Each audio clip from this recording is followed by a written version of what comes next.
Dear students, class 11th mathematics chapter 2 relation and function में अब तक हम दो टॉपिक्स को पढ़ चुके हैं, जिसमें से हमारा पहला टॉपिक था कार्टेशियन प्रोडक्ट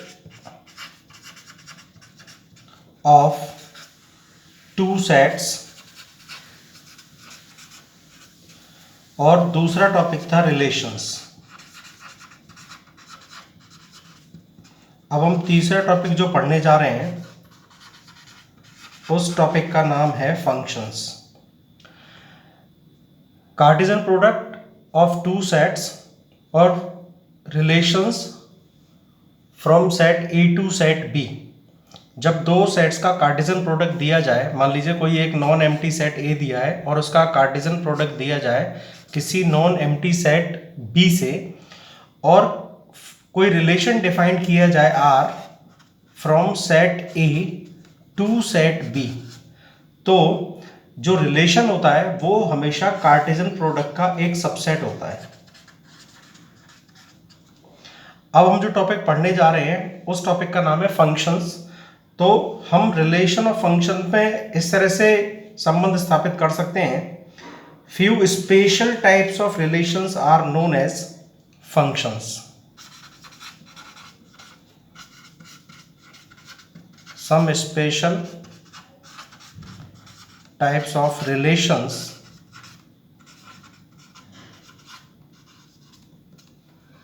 are called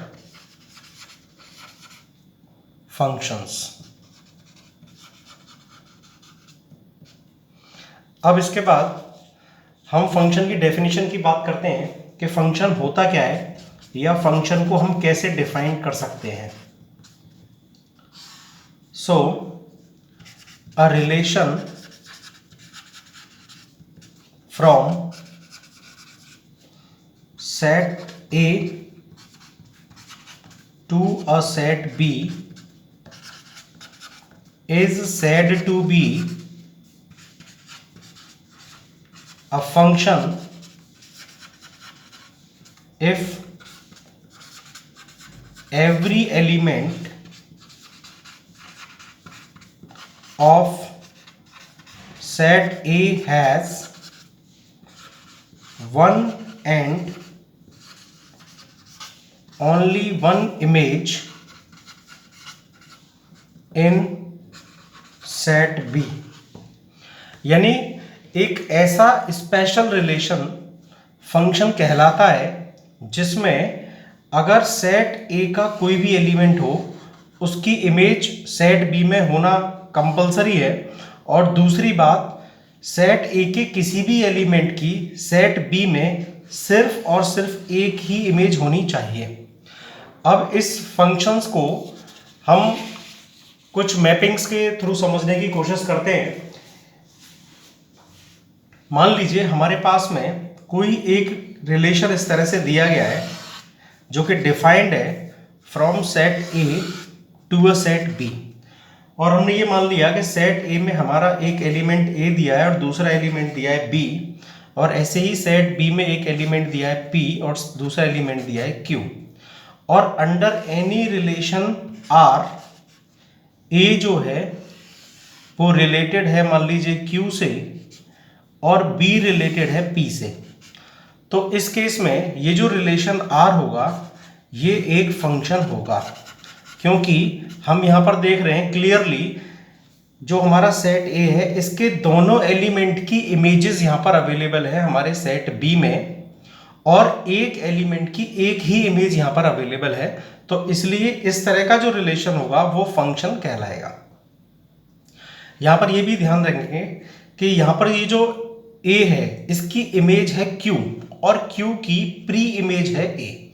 ऐसे ही अगर हम एलिमेंट बी की बात करें, बी की इमेज यहाँ सेट बी में ये दी है P, और P की प्री इमेज सेट A में हमको दी है यहाँ पे B। अब हम एक दूसरे रिलेशन को देखते हैं। मान लीजिए हमारे पास में एक रिलेशन इस तरह से दिया है from set A to a set B, जिसमें हमारे पास में एलिमेंट A है और यहाँ दूसरा एलिमेंट है B। यहाँ पर सेट बी में हमारे पास एलिमेंट है P और दूसरा एलिमेंट है Q। अगर हम बात करें इस रिलेशन की, और इस रिलेशन में A जो है वो रिलेटेड है P से, इन the same way B related है P से।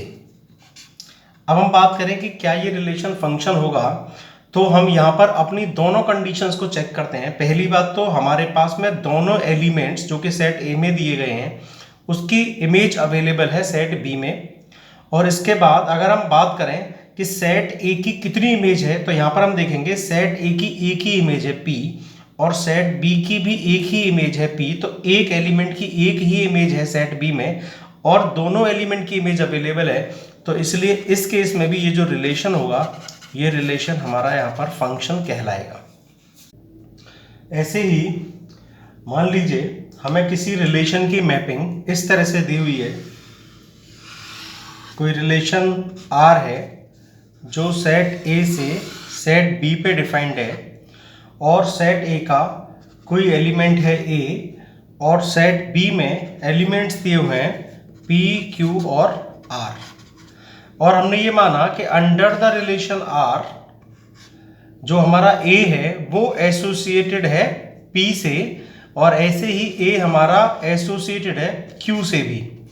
तो अगर हम बात करें इस रिलेशन की कि क्या ये रिलेशन हमारा फंक्शन है, तो हम यह कहेंगे that this relation R is not a function, क्योंकि फंक्शन की कंडीशन होती है कि हर एलिमेंट की इमेज होनी चाहिए और एक एलिमेंट की एक ही इमेज होनी चाहिए। हम यहाँ देख रहे हैं कि सेट ए में जो हमारा एलिमेंट ए है उसकी सेट बी में दो इमेजेस अवेलेबल है P और Q, तो इसलिए इस केस में ये जो रिलेशन होगा ये फंक्शन नहीं होगा। ऐसे ही हमने माना कि एक और हमारे पास में कोई रिलेशन दिया हुआ है और उसकी मैपिंग कुछ इस तरह से दी हुई है। ये हो गया हमारा सेट A और एक दूसरा सेट ये दिया हुआ है B और रिलेशन डिफाइंड है R from the set A to set B। और हमने मान लिया कि सेट A में हमारे पास में दो एलिमेंट हैं A और B, जबकि यहाँ पर हमारे पास में मान लीजिए तीन एलिमेंट्स हैं P, Q और R। और जो हमारा A है वो एसोसिएटेड है हमारा P से। अब बात की जाए कि क्या ये रिलेशन फंक्शन है, तो इस केस में ये जो रिलेशन है ये रिलेशन भी हमारा फंक्शन नहीं है, it is not a function. और उसका रीजन ये है कि किसी भी रिलेशन के फंक्शन होने के लिए हर एलिमेंट की इमेज सेट बी में होना कंपलसरी है। यहाँ पर हम देख रहे हैं कि यहाँ पर जो हमारा एलिमेंट बी है इसकी कोई भी इमेज हमारी इस सेट बी में अवेलेबल नहीं है, तो इस केस में भी ये जो रिलेशन होगा ये फंक्शन नहीं होगा। फंक्शन को समझने के लिए अब हम एक एग्जांपल लेते हैं। मान लीजिए हमारे पास में कोई एक नॉन एम्प्टी सेट A दिया हुआ है और इस A सेट के जो एलिमेंट्स दिए हुए हैं वो हैं राम, लक्ष्मण, भरत और शत्रुघ्न। और दूसरा एक नॉन एम्प्टी सेट दिया हुआ है B और इसके एलिमेंट्स हैं कौशल्या, कैकेयी और सुमित्रा। और एक रिलेशन R डिफाइंड किया हुआ है from set A to set B in such a way that the collection of all the ordered pairs of X and Y such that X is son of Y where X belongs to A and Y belongs to B। अब हम इस relation की mapping create करते हैं और हम देखते हैं कि ये रिलेशन हमें क्या इंडिकेट कर रहा है। तो हम यहां पर देखेंगे कि जो हमारा सेट A है इस सेट में जो एलिमेंट्स हैं वो 4 एलिमेंट्स हैं राम, लक्ष्मण, भरत और शत्रुघ्न।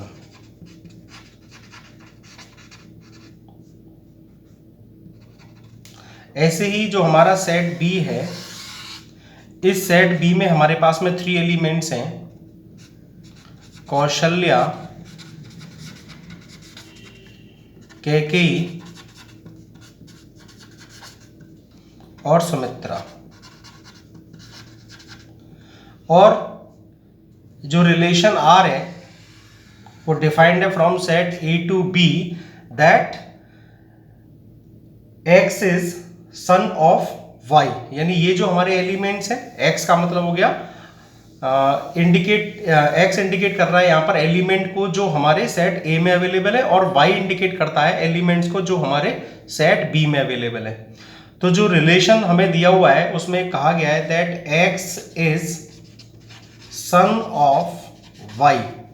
तो हम ये देखेंगे कि इस रिलेशन के अंदर जो राम है वो एसोसिएट करेंगे कौशल्या से, because Ram is son of Kaushalya.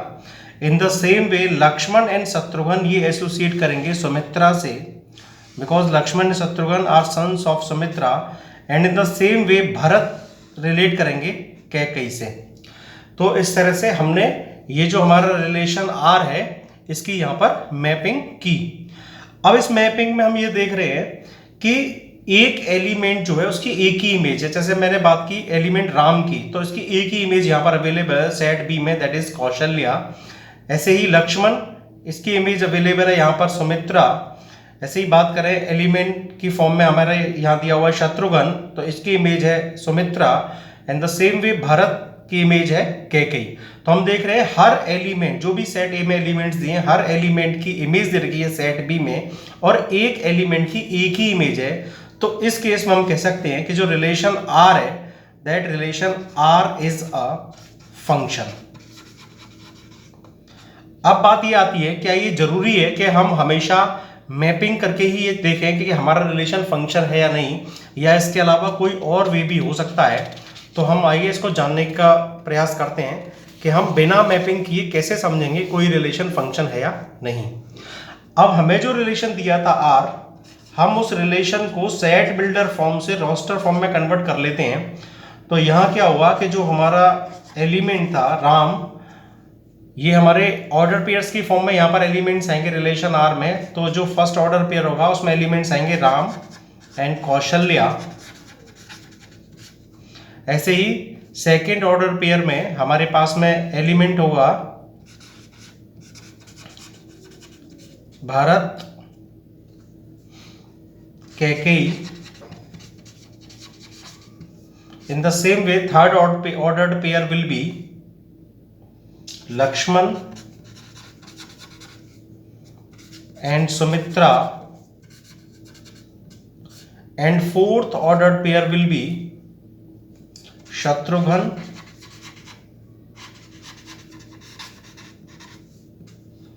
And Sumitra.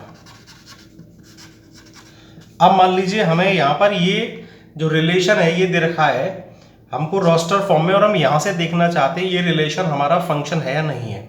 तो सिंपली हमें ये देखना है कि हमारा किसी भी ऑर्डर्ड पेयर का फर्स्ट एलिमेंट रिपीट तो नहीं हो रहा है, यानी मोर देन वन टाइम्स तो नहीं आ रहा है। तो हमने फर्स्ट ऑर्डर पेयर को देखा, फर्स्ट ऑर्डर पेयर के फर्स्ट एलिमेंट में राम है, सेकेंड ऑर्डर पेयर के फर्स्ट एलिमेंट में भरत है, थर्ड ऑर्डर पेयर के फर्स्ट एलिमेंट में लक्ष्मण है, और फोर्थ ऑर्डर पेयर के फर्स्ट एलिमेंट की फॉर्म में हमारे पास में यहाँ पर है शत्रुघ्न। तो हमने देखा कि किसी भी ऑर्डर पेयर का फर्स्ट एलिमेंट रिपीट नहीं हो रहा है। तो इस केस में भी जो आर होगा वो रिलेशन आर हमारा एक फंक्शन ही होगा। और अगर मान लीजिए किसी केस में ऐसा हो कि वो फर्स्ट एलिमेंट यहाँ पर रिपीट हो रहा हो, वो 2 टाइम्स या मोर देन 2 टाइम्स आ रहा हो, तो उस केस में वो जो रिलेशन होगा वो फंक्शन नहीं होगा।